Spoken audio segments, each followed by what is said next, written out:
Welcome to special debate. Bengal రాజకీయాల్లో B team ఆరోపణలు మళ్లీ మంటలు రేపుతున్నాయి.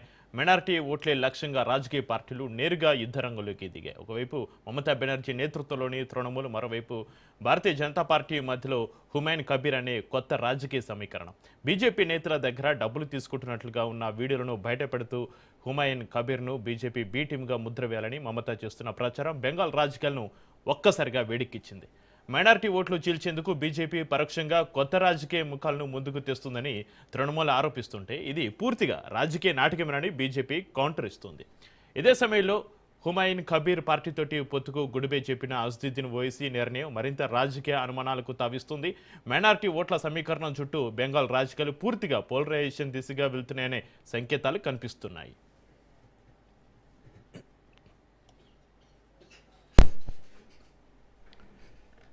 ఇంకోవైపు బీజేపీ కూడా హిందూ ఓటు బ్యాంక్ పైన ఫోకస్ పెంచింది. యూనిఫామ్ సివిల్ కోడ్ అమలు చేస్తామనే హామీ, సంక్షేమ పథకాల వర్షం, ఇక ఆపరేషన్ బెంగాల్ పేరిట మమతా కంచుకోటను బద్దలు కొట్టాలని వ్యూహాలు, ఇవన్నీ కలిపి చూస్తే బెంగాల్ ఎన్నికలు సిద్ధాంతాల పోరు కాదు, నేరుగా ఓటు బ్యాంకు సమీకరణాల యుద్ధంగా మారుతున్నాయి.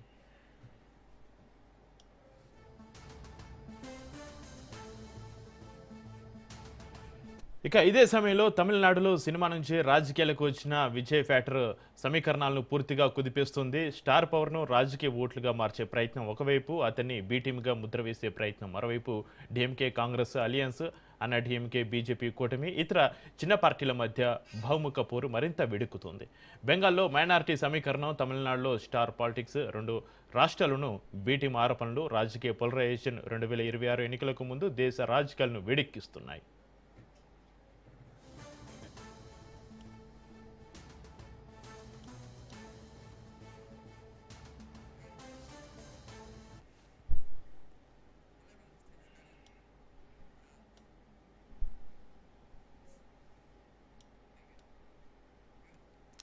ఇక బెంగాల్లో బీటీఎం రాజకీయాలు, తమిళనాడులో విజయ్ ఫ్యాక్టర్, ఈ అంశాలపైన చర్చిద్దాం. మనకు అందుబాటులో ఉన్నారు ప్రముఖ రాజకీయ విశ్లేషకులు బండారు రామ్మోహన్ రావు గారు. రామ్మోహన్ రావు గారు నమస్కారం అండి.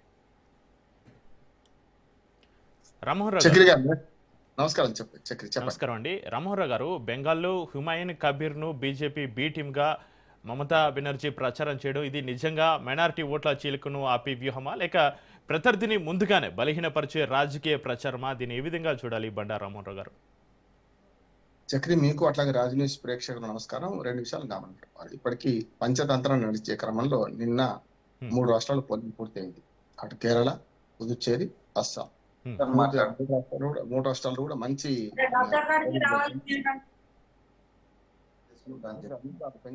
అన్మ్యూట్ చేసుకోండి. మ్యూట్ చేసుకోండి. ఇప్పుడే వచ్చారు వెంకటస్వామి గారు, అట్లాగే వెంకటరెడ్డి గారు. నమస్కారం. మనకి డిబేట్ లో కత్తి వెంకటస్వామి గారు సీనియర్ కాంగ్రెస్ నాయకులు, అదేవిధంగా వెంకటరెడ్డి గారు బీజేపీ సీనియర్ నాయకులు, వారు కూడా మనకు డిబేట్ లో జాయిన్ అయ్యారు. వెంకటస్వామి గారు, వెంకటరెడ్డి గారు నమస్కారం అండి. ప్లీజ్ మీరు కంటిన్యూ చేయండి. రైట్, ఏమంటానంటే పంచతంత్రంలో 3 రాష్ట్రాలు ఎన్నికలు పూర్తయినాయి. ఇప్పుడు రిజల్ట్స్ కోసం 25 రోజులు ఆగాలి, 1-2 రోజులు కాదు. షెడ్యూల్ ప్రకారం అయితే నిన్న ఎన్నికలు పూర్తయింది. ఇప్పటి నుంచి 4 మే దాకా ఆగాలి అని నడుస్తుంది. ఇప్పుడు రాజకీయం ఇటు షిఫ్ట్ అయింది. మిగతా 2 రాష్ట్రాలు కీలకమైన రాష్ట్రాలు కూడా, దక్షిణాదిలో ఒకటి, తూర్పు భారతదేశం తూర్పున, ఉత్తరాది అనడానికి వీలే, తూర్పున ఒక రాష్ట్రం పశ్చిమ బెంగాల్ తూర్పున ఉంది. ఇటు పక్క దక్షిణాదిలో తమిళనాడు. ఈ 2 రాజకీయాలు. మొదలు పశ్చిమ బెంగాల్ దగ్గరికి వస్తాను. హుమాయూన్ కబీర్ గురించి, హుమాయూన్ కబీర్ ఏ పార్టీ నుంచి వచ్చి ఉంటే తెలుసు కదా మనందరికీ కూడా. అందుకని ఏమంటారంటే, రాజకీయ పార్టీలు సన్యాసుల మఠాలు కావు. రాజకీయ పార్టీలు తమ ప్రయోజనాల కోసం ఆశిస్తాయి. బీహార్ ఎన్నికలు పూర్తి కాగానే అమిత్ షా గానీ మోడీ గారు ఏమన్నారు, ఈ తదుపరి మన యుద్ధం అంతా మాకు పశ్చిమ బెంగాల్ ఉన్నారు. తప్పదు కూడా, ఎందుకంటే అక్కడ కమ్యూనిస్ట్ పార్టీ కానీ కాంగ్రెస్ పార్టీ ఎన్నడో పునారిల్లిపోయినాయి. 2011 నుంచే వాటి ప్రభావం పోయింది లెక్క అయితే. చివరిగా ఏమంటే 2021 ఎన్నికలు అస్సలు ఒక్క సీటు రాకుండా ఆ 2 పార్టీలు పునారిల్లిపోయినాయి. కనుక ఇప్పుడు వర్సెస్ బీజేపీ, మన తృణమూల్ కాంగ్రెస్ వర్సెస్ బీజేపీ కదా. 77 సీట్లు గెలుచుకున్న బీజేపీ చేతులు ముడుచుకునే దూరుకోదు కదా. కనుక అన్ని రాజకీయాలు ప్రయోగిస్తుంది. ఖచ్చితంగా హిందూ ఓట్ల పోలరైజేషన్ తన హక్కు చేస్తుంది కూడా అంటున్నాడు.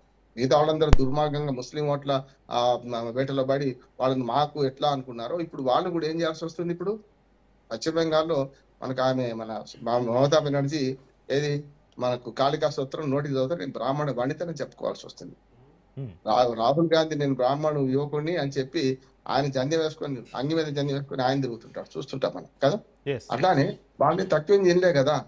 ఆఖరికి కేరళలో కూడా నిన్న జరిగిన ఎన్నికల్లో చాలా మంది మతం కార్డు ఉపయోగించుండ్రు, ఎక్కడ ఉపయోగించుకోలేదు చెప్పండి. ఇప్పుడు కేరళలో 58% హిందువులు ఉంటే 60 లోపెట్టినే ఉంటే మిగతా 42% ముస్లింలు, క్రిస్టియన్లే కదా. మరి వాళ్ళ ఓట్ల కోసం మన లెఫ్ట్ పార్టీలు ప్రయత్నం చేయలేదంటారా? ఖచ్చితంగా అంటున్నాను. ఏంటంటే ఈ విషయంలో ఎవరు తక్కువ తినలేదు, ఎవరు ఎక్కువ తినలేదు, అందరూ సమానం. కానీ హుమాయూన్ కబీర్ విషయానికి వస్తే గతంలో బీహార్ లో ఎంఐఎం చీలిక వల్ల, ఎంఐఎం తన ముస్లిం ఓట్ల చీల్చడం వల్ల మాకు నష్టం జరిగింది అని సెక్యులర్ పార్టీలు అనుకున్నాయి. యాక్చువల్లీ ఆ సెక్యులర్ పార్టీలు అనవద్దు వాటిని కూడా, ఎందుకంటే అది సెక్యులర్ అంటే బీజేపీ మద్దతు పార్టీ అవుతుంది. వాళ్ళు పొత్తు పెట్టుకుంటే ఎంఐఎంతో పొత్తు పెట్టుకుంటే తప్పులేదు, కానీ మిగతా వాళ్ళు బీజేపీతో పొత్తు పెట్టుకుంటే తప్పు అవుతుంది. కనుక ఆ సెక్యులర్ పార్టీలు అనడానికి కూడా నాకు ఇష్టం లేదు. ఓ రకంగా నేను బీజేపీ వ్యక్తిని కాదు, నేను న్యూట్రల్ చెప్తున్నాను. రెండు విషయాలు మాట్లాడు. ఎంఐఎం ఎప్పుడైతే 5 సీట్లు తెచ్చుకుంది కదా బీహార్ లో పోయినసారి, ఏమైనా చూసింది వాళ్ళని ఎక్కడ పోయింది, మళ్ళీ ఎటు వీళ్ళని ఏమైనా చూసినాం. కనుక హుమాయూన్ కబీర్ ఇప్పుడు ఈ ఎంఐఎం ఈ రెండు కీలకమైన వ్యవస్థలుగా వాళ్ళు పశ్చిమ బెంగాల్లో మారింది చక్రి. ఈ రెండిట్లో చూసుకుంటే హుమాయూన్ కబీర్ నువ్వు వ్యతిరేకిస్తూ, అది యాక్చువల్ గా ఆర్టిఫిషియల్ ఇంటెలిజెన్స్ మన వీడియో అంటున్నారు. అందుకని ఫ్యాక్ట్ చెక్ చేయాలి. ఫ్యాక్ట్ చెక్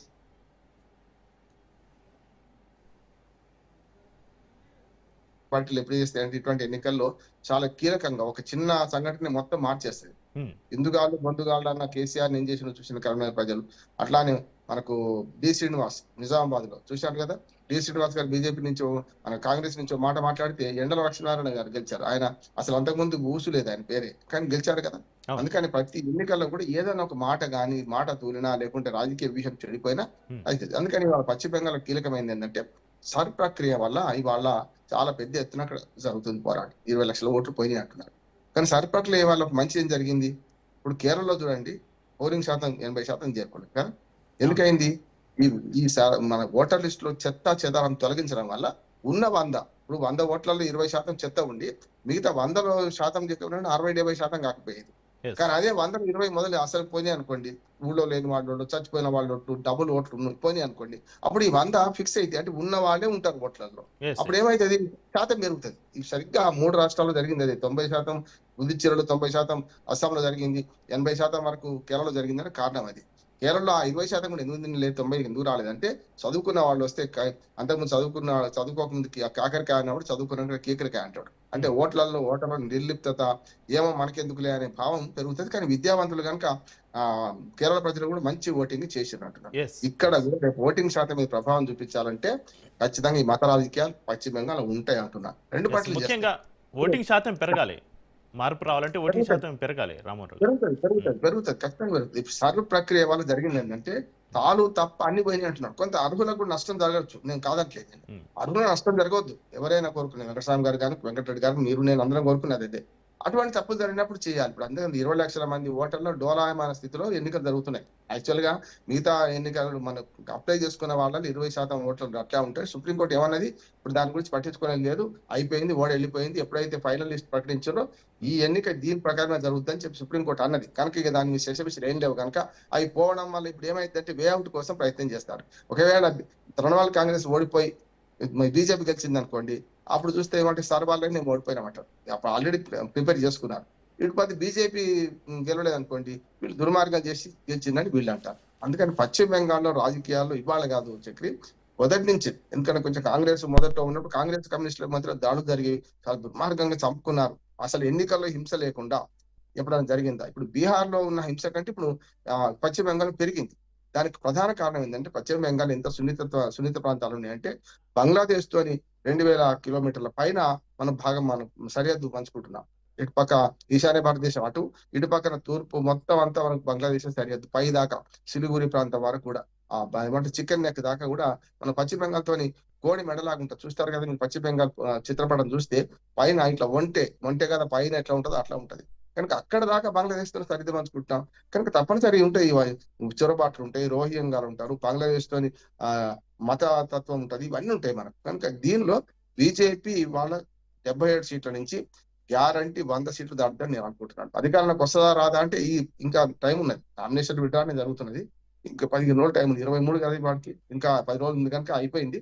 ఈ 10 రోజులలో జరిగే మొత్తం ఏదైతే ఎన్నికల వ్యూహం ఉంటుందో దానిలో అందరూ ఆరితేరారు. ఇప్పుడు ఈ 3 రాష్ట్రాలు ఎన్నికలు అయిపోయినాయి కనుక ఇప్పుడు మొత్తం అంతా జాతీయ నాయకత్వం అంతా ఈ 2 రాష్ట్రాల మీద పడ్డది. తమిళనాడు లేకుంటే పశ్చిమ బెంగాల్. పశ్చిమ బెంగాల్లో బీజేపీ పుంజుకుంటది కూడా. ఇటుపక్క మనకి ఏదైతే తృణమూల్ కాంగ్రెస్ ఉందో, తృణమూల్ కాంగ్రెస్ కు 3 సార్లు గెలిచింది, ఇప్పటికి హ్యాట్రిక్ కొట్టింది. 4వసారి గెలిచే అవకాశం ఉందా లేదా అంటే ముస్లిం ఓట్లు కీలకమైంది. అందుకని ఇప్పుడు మొత్తం చూడండి, ఈ ముస్లిం ఓట్లదే కీలకంగా మారింది. మనకు హుమాయూన్ కబీర్, ఇటుపక్క ఎంఐఎం కూడా వ్యూహాత్మకంగా హుమాయూన్ కబీర్ తోని తెగదెంపులు చేసుకోవడం కూడా వ్యూహంలో భాగం అనుకుంటున్నాను. ఎందుకంటే డబ్బులు తీసుకున్న ఆరోపణ వచ్చిన తర్వాత సేమ్ ఎంఐఎం మీద అదే ఆరోపణ వస్తుంది కదా రేపొద్దున. రాకముందే జాగ్రత్త పడ్డాడు అనుకుంటున్నాను. అయితే ఈ ఇద్దరు కూడా ముస్లిం ఓట్లను ఎంత జీలుస్తారో తృణమూల్ కాంగ్రెస్ కి అంత నష్టం. అంతే. అందుకని బీహార్ లో జరిగింది అదే. అంతే. ఇవాళ మన ముస్లిం ఓట్లను చీల్చే క్రమంలో ఇప్పుడు హుమాయూన్ కబీర్ బయటపడ్డాడు, ఎంఐఎం అధినేత బయటపడలే. అంతే తేడా. వీళ్ళిద్దరు కూడా ముస్లిం ఓట్లను చీల్చే ఏదైతే వాళ్ళు అనుకుంటున్న సెక్యులర్ పార్టీలు ఉన్నాయో వాటి లాభం చేసే ప్రయత్నం, మన నష్టం చేసే ప్రయత్నం అవుతుంది కనుక అది బీజేపీకి లాభమే అయితే అనుకుంటున్నాను. ఇక మన తమిళనాడు